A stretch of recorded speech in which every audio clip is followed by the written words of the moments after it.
Assalamualaikum warahmatullahi wabarakatuh.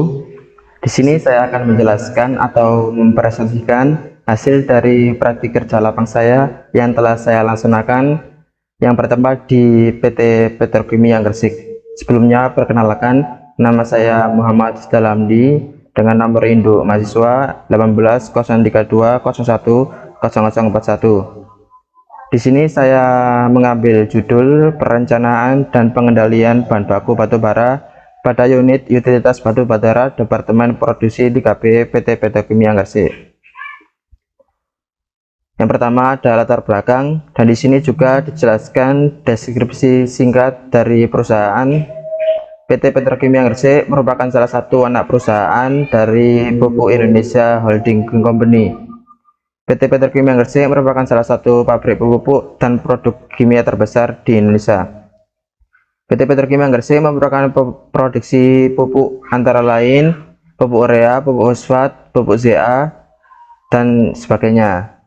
Kemudian komoditi selain pupuk yang diproduksi adalah antara lain amoniak, asam sulfat, semen tetraeder, dan aluminium fluorida.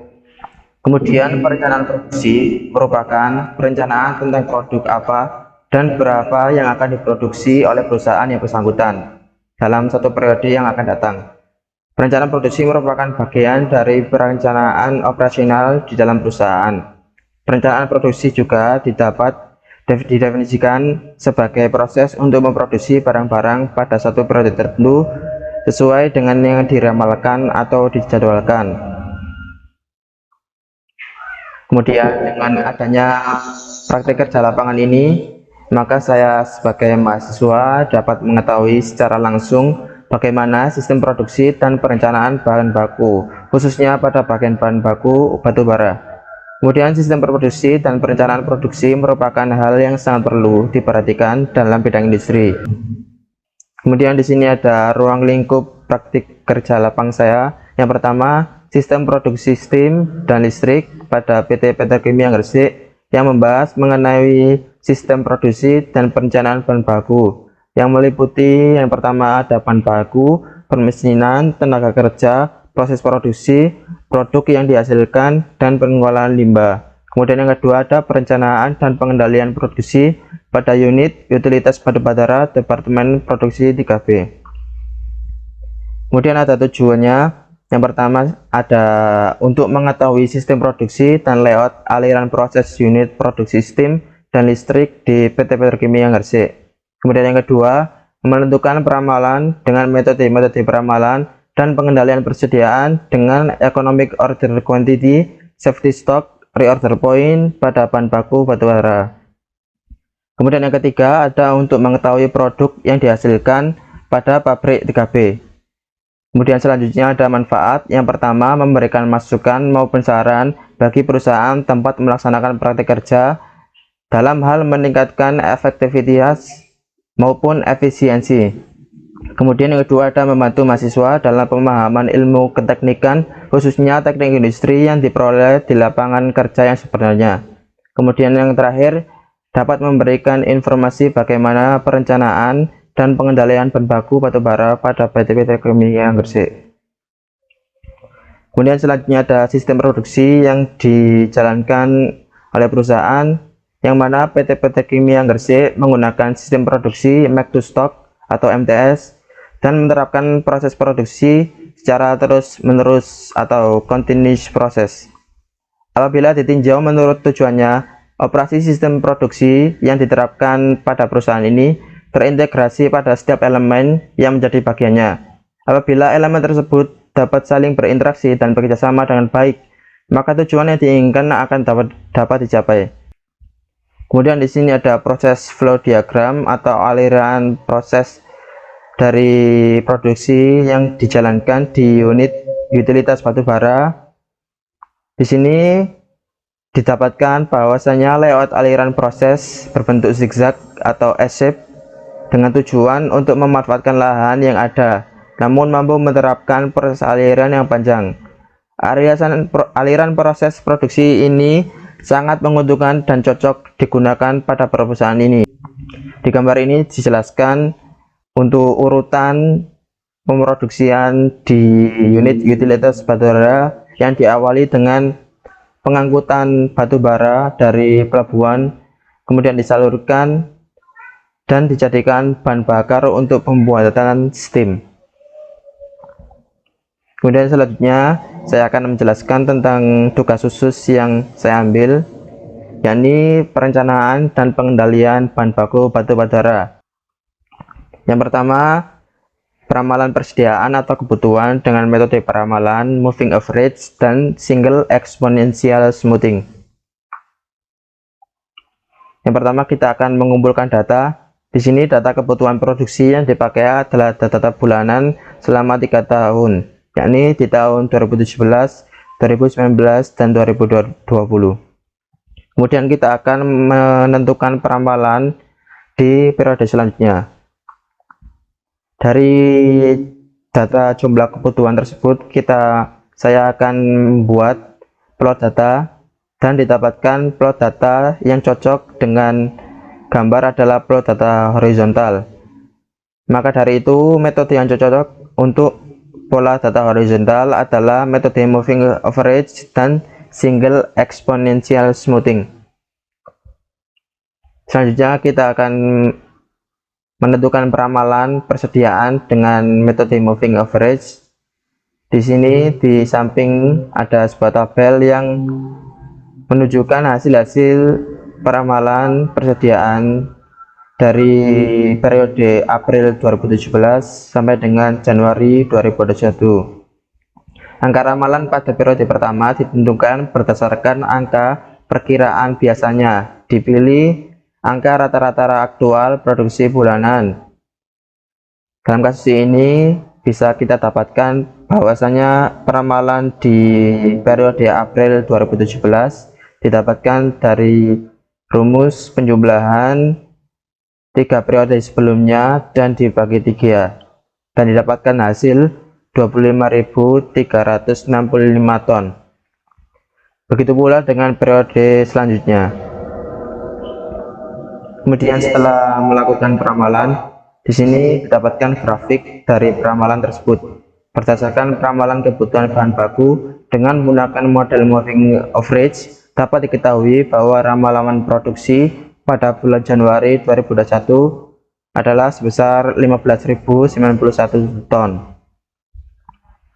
Kemudian kita melakukan verifikasi atau kesalahan peramalan. Di sini saya menggunakan MAD, yang mana dengan rumus penjumlahan dari nilai aktual YI min YI aksen, yang mana YI sendiri adalah nilai dari jumlah kebutuhan yang diketahui, kemudian YI aksen adalah nilai dari peramalan, dan dibagi 3 yakni jumlah dari kesalahan, dan didapatkan berdasarkan perhitungan kesalahan peramalan di atas. Dengan menggunakan metode moving average, diperoleh nilai kesalahan MAD sebesar 12.342,93. Selanjutnya di sini ada peramalan persediaan dengan metode yang kedua, yakni metode single exponential smoothing.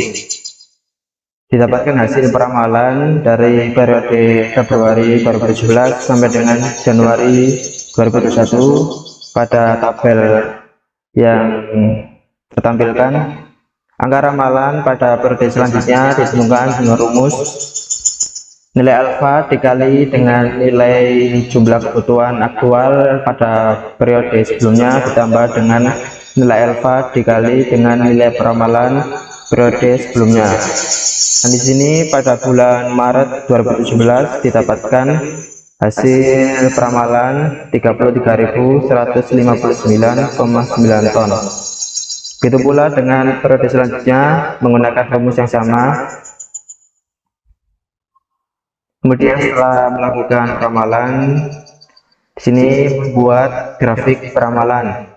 Berdasarkan peramalan kebutuhan bahan baku dengan menggunakan model single exponential smoothing, dapat diketahui bahwa ramalan produksi pada bulan Januari 2021 adalah 34.784 ton. Kemudian melakukan kesalahan peramalan dengan rumus yang sama, yaitu MAD dengan rumus jumlah dari nilai aktual YI min Y aksen, dan didapatkan untuk kesalahan metode single exponential smoothing sebesar 11.568,1.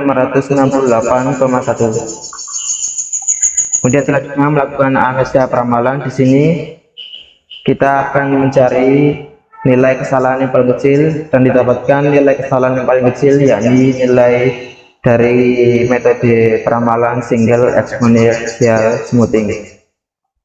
Kemudian dari nilai yang paling kecil kita gunakan untuk verifikasi pengamalan, dan kita menggunakan metode single exponential smoothing.